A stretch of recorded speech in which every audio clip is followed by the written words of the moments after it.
Hello, and welcome to another episode of Company of Heroes History. In this episode, we're going to look at something a little bit different, and that's a game between Smav, here, playing as the Americans in the west of Semois, up against Vitensby, who's playing as the Wehrmacht in the east of Semois. Now, the reason I say this game is a little bit different is that, unlike the games I reviewed before, this one is not what you would say is an optimally high level of gameplay for the time in which this game came out, although Vitensby in particular was seen as quite a good player in his time. What's interesting about this is that it is a very particular strategy that is very emblematic of the time in which the game was played. So this game was played again very early in 1.21 following release. I think this replay was uploaded to gamereplays.org on the 21st of September, so just a couple of weeks after the game was released. And what you're going to see here is how aggressive certain strategies were at this time in the game. So to bring you into the game a little bit now, I'll show you the map again, as I did in the first episode. Now, Semois is a little bit different than Angerville. It's much more closed off, particularly in this middle area of the map, which I'll show you now. There's a lot more buildings. This church here is a particularly powerful building. There's a few areas to flank around, like hedgerows here, which help with the flanking maneuvers, and several buildings if both teams choose to take one. But it is a little bit congested around this area. On the other hand, the resources here are very low. 2 low munitions points in the middle, that's all there is. Whereas on the sides, we see fuel points on the side. Interesting to see these as fuel points and not the munitions points, which they become later. Or in fact, actually it looked like they are swapped over. So in the modern version of the map, this would be a +5 fuel point, and this would be a +60 munitions. And it looks like in these early days of the game, that was the opposite way around. That's very interesting. So what you often see is fighting over this middle part of the map because it's the direct route between the bases. It's the thing that takes place exactly outside each base. However, the resources are concentrated on the side. Now, one thing to see here that's been different between the two players is that Vitensby in the north has chosen to go for relatively few units, but has put observation posts on both his closest fuel and his closest munitions points. Now, this tells me that he's not too bothered about map control at this point, and is instead trying to get a lot of fuel either to tech up quickly, or a lot of munitions to be able to upgrade units, or use some of the expensive munitions abilities that the Axis have access to. Interesting to see what he does there. Smav, on the other hand, has done what I would have expected. He's tried to get a couple of machine guns out, placed in these houses, these important houses which lock down important areas of the map. In this case, the +16 munitions point, and in this case, to lock down that church, which is a very powerful building. One of the reasons it's so powerful is that Company of Heroes had an interesting feature that was the effect of flames and grenades was influenced by the size of the building that they were attacking. So the bigger the building, the less damage it was likely that things like grenades from riflemen or flame upgrades on pioneers or engineers would do to the units inside. So this is quite a powerful building that needed to be you needed to attack with a lot of force to be able to force something out there. Having said that, this little area here, it's hard to tell here, but this little area is actually a blind spot of the church. So if you were able to perhaps distract the machine gun with a unit over here somewhere in this green cover, you could sneak another unit into this area and it would basically be able to attack with impunity. Anyway, let's moving back now to see what we have happening here. So it looks like Vitensby has stayed on only these 3 units: his starting pioneer, 1 extra pioneer, and an MG. This, I'm sure I don't have to tell you, is very few units, particularly when you see it in comparison to Smav, who's got out a mortar and 2 machine guns, and an extra engineer squad. Relative to Vitensby, that tells me he must be trying to fast tech for something. Well, we do see another machine gunner coming out here, so he's adding something with that. Quite a passive start, I would say, at this point. This mortar team is being rather aggressive, running over here, maybe trying to cap. He should be able to see the flashing of this point, which tells him that somebody is capping here. Now, it doesn't look like he's done anything about that yet. No, he's running away instead of choosing to attack there. Interesting. Now, what I would say from this start is my interpretation of this start is that Smav could have been much more aggressive. He has a lot of units standing stationary, not really doing much, and he hasn't put the pressure on Vitensby that he should be able to, given the fact that Vitensby has so few units. I'd call that a slight missed opportunity. Yeah, I would say a slight missed opportunity. It looks like he is trying to put an observation post here on his fuel. Now, this is something that I commented in episode 1 of this series, that putting lots of observation posts can be something of a risk, particularly in the very early game, because that 200 manpower could be invested otherwise into units. And if you're putting a lot of money into observation posts, you can fall behind in units and then lose map control completely. Now, Semois is a map where I think that an observation post on this fuel is actually more effective. There's a couple of reasons for that. The first is that it's the only fuel point on the map that isn't a low fuel point. So by putting this on, you're really increasing proportionally your fuel income by a larger amount than you would be on Angerville, for example, where there's other fuel points available. It's also very close to your base and can't be cut off directly, so they will be forced to attack that. Rather to attack that and take it down next to your base, where it's harder for them to do so, easier for you to defend. That's another reason why I think it's slightly better, and this is a pretty good candidate for observation posts compared to some others on other maps. Now, looking to the middle, we see this, and Walter hasn't really got up to much yet. He is starting to fire off a few rounds here, a few shells. Unfortunately whiffs with that first one there.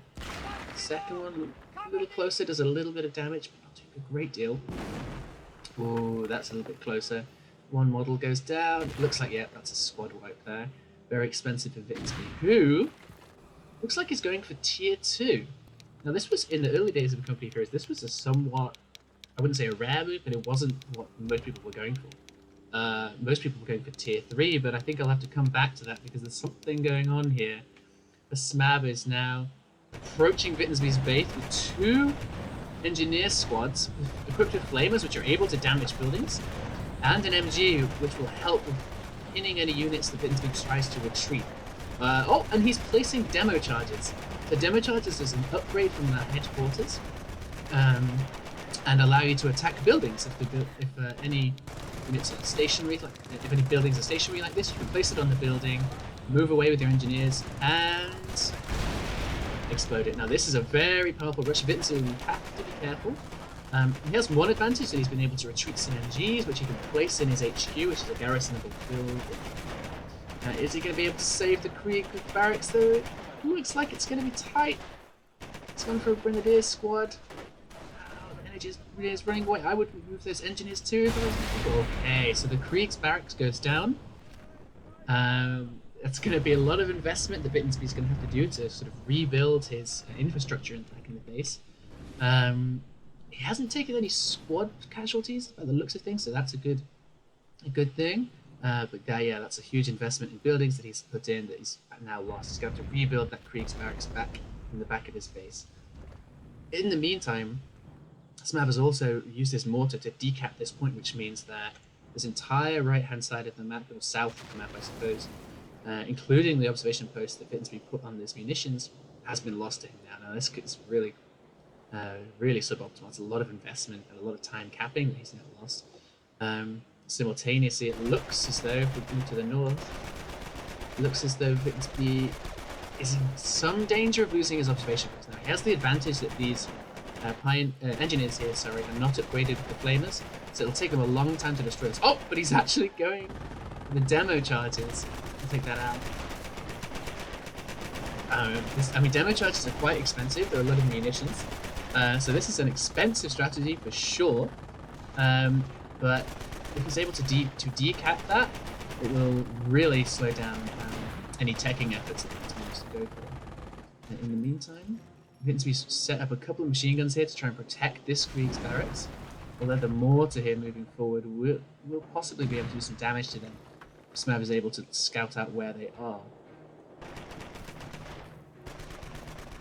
Is where they are. But having said that, Vitensby has been able to get out another Grenadier squad. There's one moving around the back here, looking perhaps to try and flank this mortar team, although he has a very strong pin in place with this machine gun here. So what I mean by a pin, this is a strategy that was used a lot in the early portion of the game.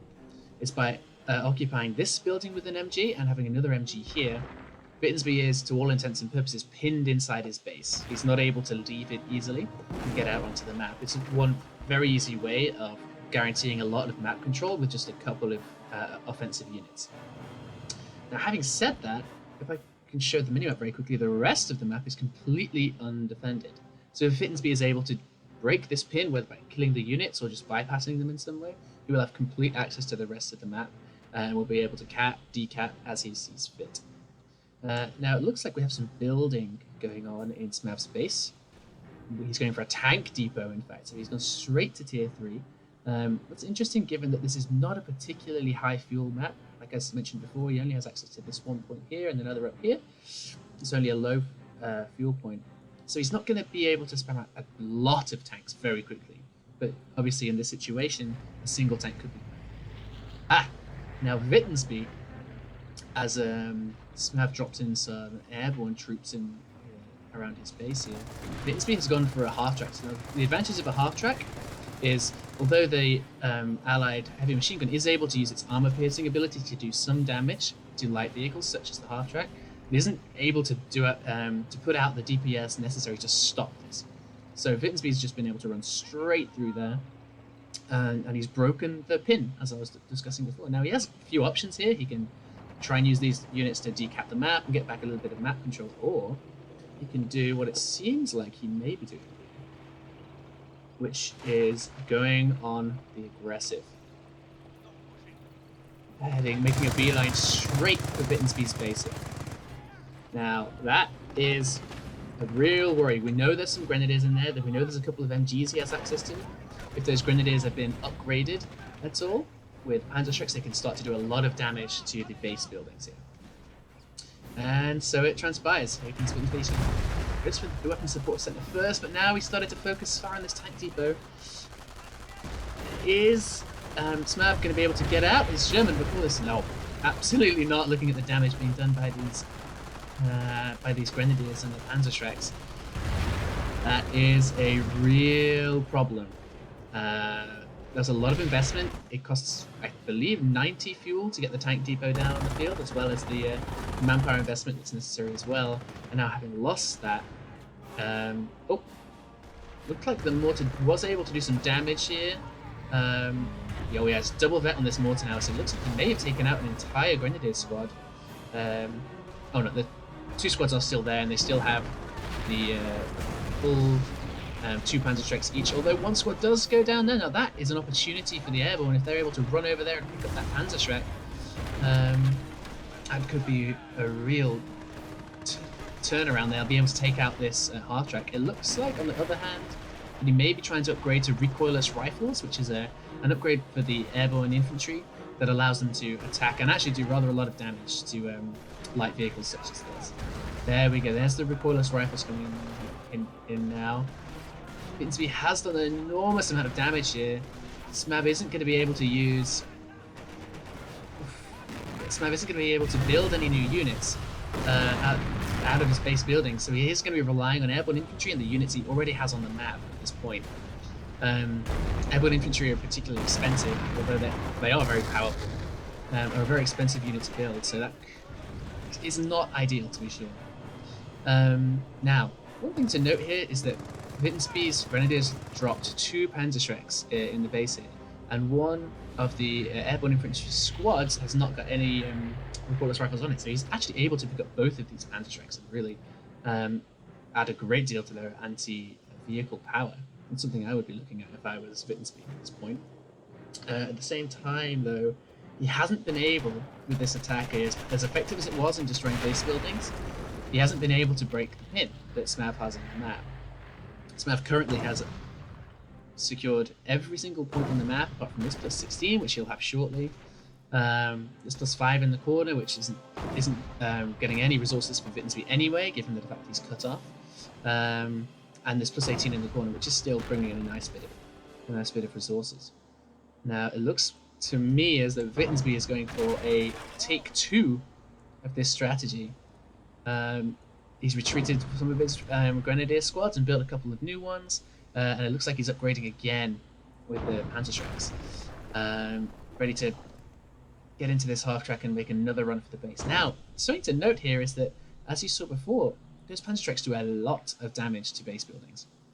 And no matter what the situation is with the map control, if he's able to get in there and Smav isn't particularly careful with his defense, he could die extremely quickly.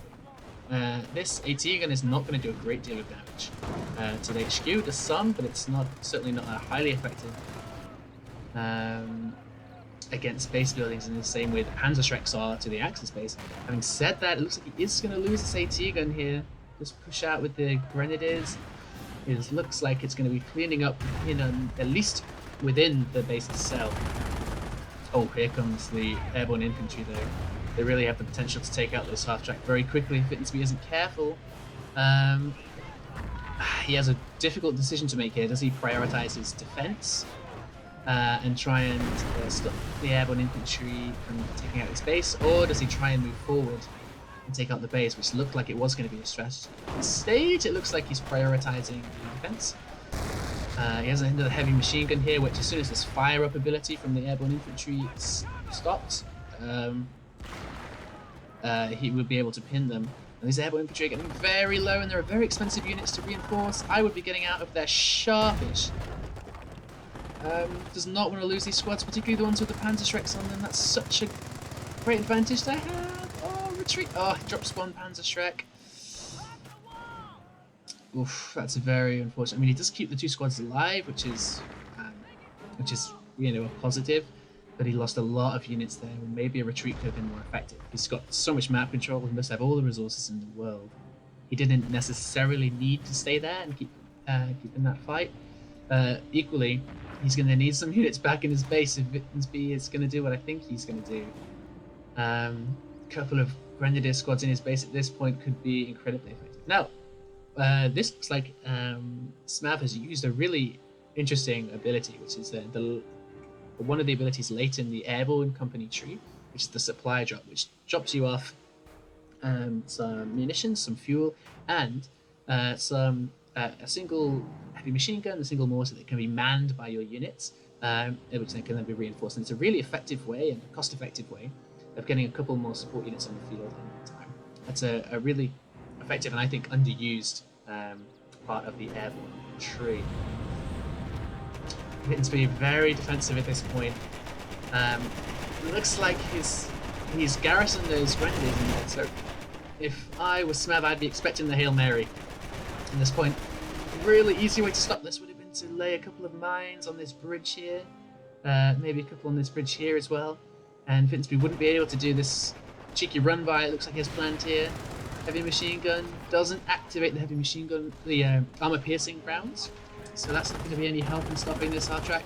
Or you need to retreat some anti-tank units as soon as possible to be able to hold this off. Maybe I'd be using this engineer to pick up a heavy machine gun and garrison the HQ. It's another way to stop this, but at this point, this half track spells trouble. I think it's maybe three full Grenadier squads with 2 Panzer Strikes each, if I'm not mistaken. Oh, and it looks like this timing couldn't be more perfect. Again, Smav hasn't taken the time and the resources to invest in a tank depot, which it appears he isn't going to be able to finish to get anything out of before it goes down. Now, yep, Smav does exactly what I thought, uses the HMG with one of his engineer squads, and is able to pin those units, but is it going to be enough? I mean, these units can reinforce from the half track, which enables infantry units around it to reinforce remotely. So this could persist. This attack isn't gonna stop instantly. The MG42 does go down, and Smav unfortunately went for an M10, which is very weak to these Panzer Strike squads, and although it'll do a lot of damage to the HMG, it's gonna go down surprisingly quickly. It looked like that was a bit of a team kill there. The Panzer Strikes taking out the half track, which will stop them from reinforcing. Not good. However, this M10 isn't going to be able to take these on. If he had a Sherman out, it would be much more effective, or particularly a Crocodile, it would be particularly effective against this units. Having said that,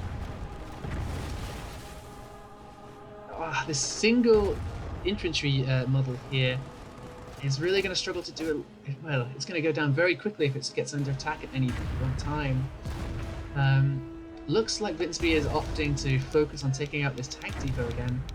And as I mentioned before, if the tank depot does go down, there's really not a great deal left in Smav's base. He just has his headquarters and this heavy machine gun emplacement. That's the only thing that's stopping him from being defeated by annihilation.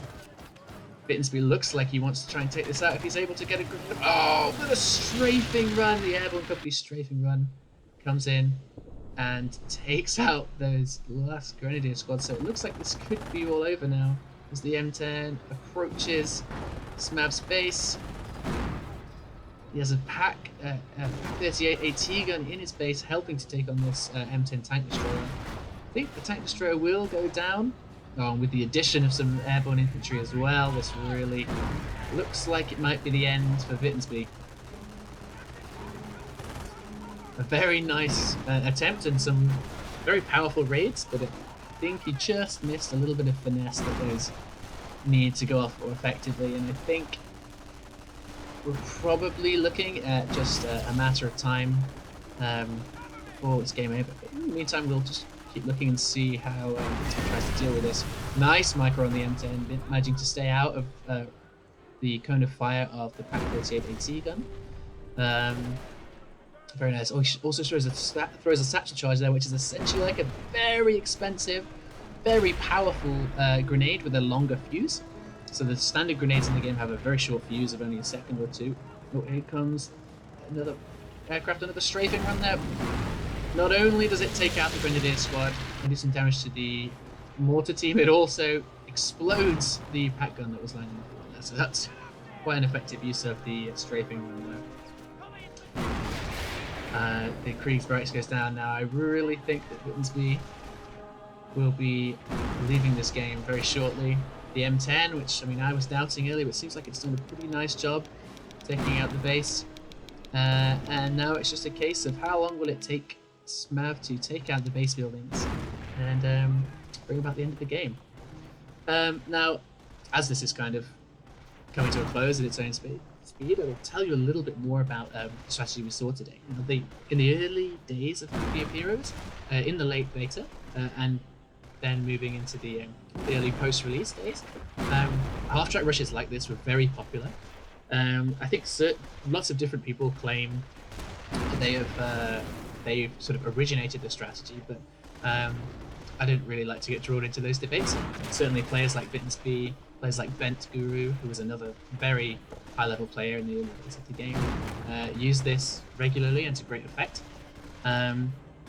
It was quite an effective strategy, and particularly so in certain patches where the Terror doctrine's inspired assault ability actually had a bug in it. What inspired assault does is it increases the rate of fire of your units as they lose models. So if, for example, you had a Grenadier squad with a single unit and a Panzerschreck, if you were to send that into your opponent's base, if you were to send that, looks like we're having a bombing run here, so a very nice ability. There's a lot of damage. Fantastic. Yeah, if you were to send a Grenadier squad with a single model remaining into your opponent's base and upgrade it with a Panzerschreck, if you use Inspired Assault, it would fire like a machine and take out headquarters in literally just a few seconds. So that was always an exciting thing and something to look out for in future episodes, perhaps, if I'm able to track down a replay with that involved. This game looks like it's basically over, so thank you again for taking the time to tune in to Company of Heroes History, and I hope to see you again in future.